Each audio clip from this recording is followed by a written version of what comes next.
ఒక్కసారి నీ కుటుంబాన్ని పరిశీలించు. ఎందుకంత అశాంతి?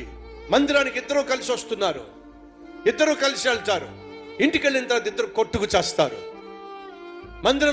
మందిరానికి వచ్చి చక్కగా భర్త ప్రార్థన చేస్తున్నాడు, భార్య ప్రార్థన చేస్తుంది. కానీ ఇంటికి వెళ్ళిన తర్వాత ఎందుకని ఈ భార్య భర్త కలిసి ప్రార్థన చేయరు?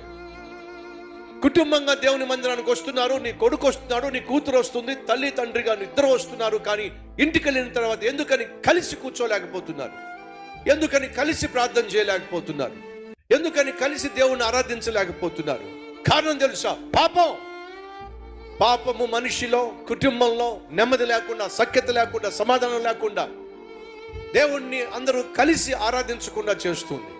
ఒకవేళ ఇది నీ జీవితంలో, నీ కుటుంబంలో జరుగుతున్నట్లయితే వెంటనే వాస్తవాన్ని గ్రహించి, నాలో ఉన్న పాపం వల్ల నా కుటుంబంలో సమాధానం లేకుండా పోయింది, నాలో ఉన్న లోకం వల్లే, లోకానుసారమైన జీవితం వల్లే కుటుంబంలో సంతోషం లేకుండా పోయింది, సఖ్యత లేకుండా పోయింది, సంతృప్తి లేకుండా పోయింది, సమాధానం లేకుండా పోయింది.